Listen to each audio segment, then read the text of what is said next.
Bonjour à toutes et à tous. Aujourd'hui, on est là pour vous parler des croquants d'hier et des croquants d'aujourd'hui. Alors, croquants et croquantes, il ne s'agit pas de biscuiterie, pour ceux qui auraient pas compris. Il s'agit en fait des mouvements de protestation qui ont touché le monde rural dans le passé et qui aujourd'hui le touchent encore. Et pour essayer de décrypter un petit peu ces analyses, on va faire appel au passé avec, à ma droite, Jean-Marc Morisseau. Jean-Marc Morisseau qui est un historien spécialiste du monde rural. Il enseigne à l'université de Caen. C'est aussi un spécialiste du loup, au sujet sociétal qui concerne particulièrement le monde agricole. Et puis il vient justement d'achever un ouvrage volumineux, un travail de fourmi, qui analyse un petit peu les mouvements, pas seulement les mouvements, mais aussi la vie dans les campagnes au cours de 2 siècles, on va dire de la fin de la guerre de 100 ans à la fin de la guerre de 30 ans.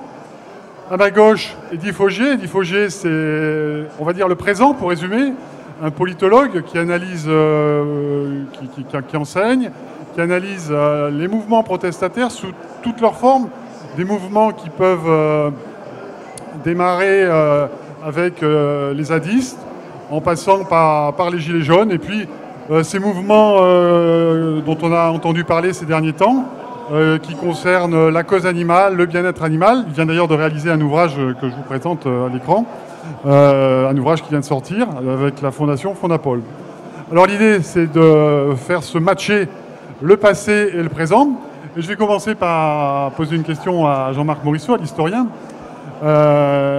Jean-Marc, quels ont été finalement les déterminismes principaux des mouvements protestataires dans le monde rural au cours des siècles que vous avez balayés dans votre ouvrage? Alors, de la fin du Moyen-Âge jusqu'au XVIIIe siècle, incontestablement, ce sont les émeutes fiscales et c'est l'excès de fiscalité directe, la taille qui était payée au roi en argent. Il fallait évidemment vendre suffisamment pour payer la taille. Et la taille n'était pas payée par les privilégiés, donc le monde rural la payait de plein fouet. Et les impôts indirects, à commencer par la gabelle, l'impôt sur le sel, et les traites, c'est-à-dire les impôts sur le vin, qui évidemment frappaient la circulation des denrées, et pour le sel, un produit de première nécessité, un peu l'équivalent de celui du pétrole d'aujourd'hui. Voilà, donc on trouve là déjà un trait un peu commun avec un des éléments de motivation du déclenchement des Gilets jaunes à la fin de l'année dernière. Mais trouve-t-on aussi des signes de certains de ces mouvements face aux élites et à l'administration centrale? Évidemment, car la France ne s'est unifiée que progressivement du XVe siècle au XVIIIe, XIXe siècle, et les représentants de l'État ont été la cible directe du mécontentement des émeutiers. Surtout que la plupart des impôts étaient loués, affermés à des particuliers, à des compagnies de traitants et de fermiers, qui faisait lever l'impôt avec bénéfice au détriment des contribuables. Et c'est évidemment les hôtels particuliers et les bureaux de ces fermiers généraux ou de ces commis fiscaux qui étaient les premiers visés. Merci. Eddy Faugier, alors dans nos colonnes, vous avez évoqué le sentiment de déclassement des populations qui manifestaient, notamment dans les territoires ruraux. Je vous rappelle que derrière les Gilets jaunes, les images que l'on voit sur nos écrans laissent penser que c'est un mouvement essentiellement citadin. Il faut savoir quand même que à la fin de l'année dernière, il y a 23 départements qui se sont beaucoup mobilisés. Aujourd'hui, c'est un peu en repli, mais je voulais demander à Eddy, derrière ce sentiment de déclassement, qu'est-ce que vous mettez sur ce mot ? Effectivement, les analyses qui ont pu être faites des motivations des Gilets jaunes, c'est ce sentiment à la fois de relégation sociale et territoriale. Alors, ce n'est pas le cas pour le monde rural et la plupart du temps, en tout cas pour les agriculteurs, parce qu'eux vivent dans ce monde rural, ils n'ont pas le sentiment de relégation territoriale, mais il y a ce sentiment, effectivement, selon lequel l'État les délaisse un petit peu, avec la fermeture des services publics, la fermeture de la poste, la fermeture d'un certain nombre de services de proximité. Et puis, il y a cette peur, effectivement, qui caractérise une grande partie de la population française de glisser socialement et de devenir pauvre, tout simplement. Et avec un sentiment selon lequel le travail ne paie plus. Et c'est quelque chose que l'on retrouve au sein des catégories populaires comme au sein des agriculteurs.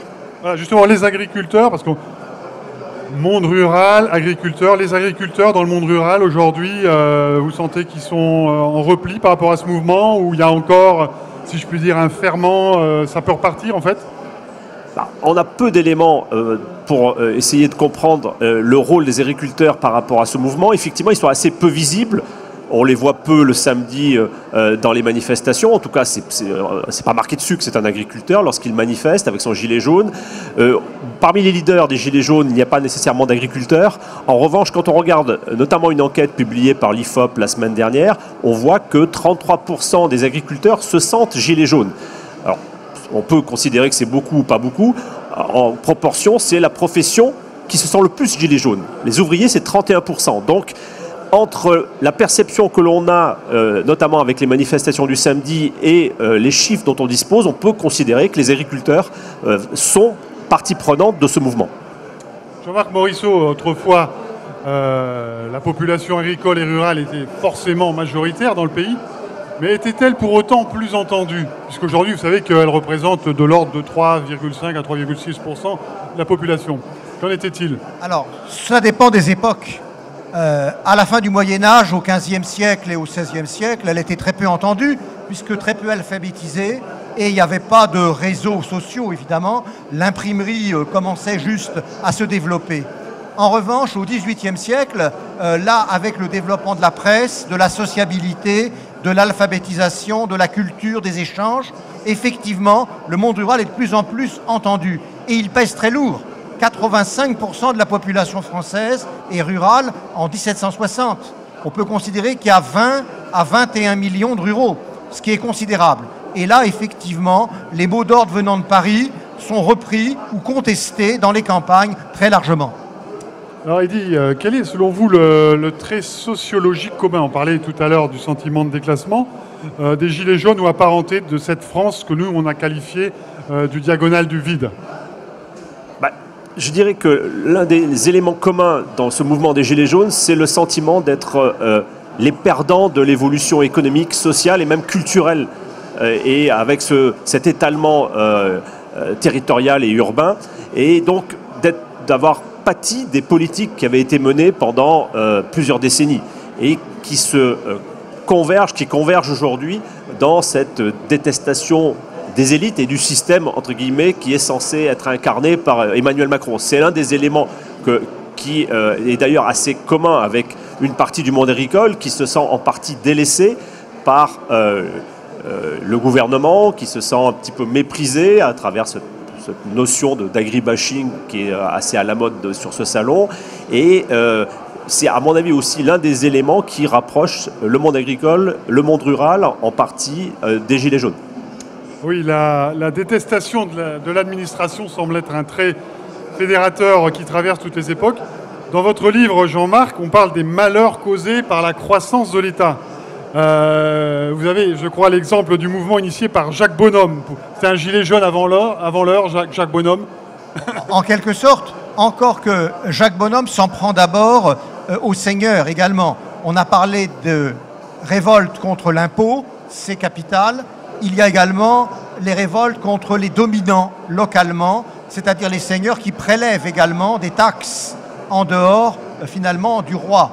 Et quand on regarde, par exemple, Jacques le Croquant, le film qui retrace, finalement, les révoltes du Périgord, du 19e siècle en écho à celles du 17e siècle, on voit bien l'ambivalence. On est à la fois contre le roi et aussi contre le seigneur. Alors, on va essayer de se projeter quand même un petit peu. Pour vous, Eddy, la cassure que l'on a pu évoquer entre cette France rurale et cette France urbaine dite des privilégiés, comme on parlait des seigneurs qui avaient des privilèges, est-ce qu'elle vous paraît réparable? Elle est assez profonde et on voit bien, en gros, entre le haut et le bas de la société, il y a un certain nombre d'incompréhensions réciproques d'ailleurs. Le haut de la société a du mal à comprendre le bas, comme le bas a du mal à comprendre le haut. Et on voit bien que les tentatives de dialogue ou des mains tendues des uns et des autres, via par exemple le grand débat national, ça ne prend pas nécessairement, en tout cas, sur la frange des Gilets jaunes qui refusent de tout compromis avec les élites. Donc, sans doute qu'aujourd'hui, le lien entre les deux, ce sont les néo-ruraux. effectivement ces citadins qui ont décidé plus ou moins contraints de quitter la ville pour s'installer à la campagne. Ça crée quand même des tensions avec les agriculteurs parce que très souvent, ces néo-ruraux sont dominants au sein des conseils municipaux des petites villes ou des villages. Mais je pense que c'est du côté de ces néo-ruraux et de cette meilleure compréhension par le monde citadin du monde agricole et sans doute aussi par les agriculteurs du monde citadin qu'on pourra au moins avancer en la matière. Jean-Marc, vous, votre vision sur le possible raccord entre le monde rural et puisque vous travaillez beaucoup sur les sociétés rurales à la Maison des sciences rurales de Caen, comment vous voyez un peu la réconciliation dans le pays s'opérer? Elle n'est pas facile. Et moi qui travaille sur une autre question également, la question du loup, je vois aussi les incompréhensions mutuelles. Selon qu'on est vraiment concerné directement ou pas par un problème, la position est très différente. Le degré de sympathie qu'on peut avoir à l'égard d'un objet ou d'un animal peut être extrêmement différent selon son éloignement ou sa proximité par rapport à l'enjeu.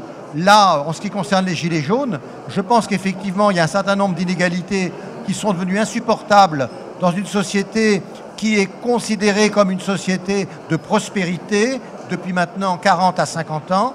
Et il faut nécessairement assurer un véritable compromis social qui permette à chacun de se sentir heureux.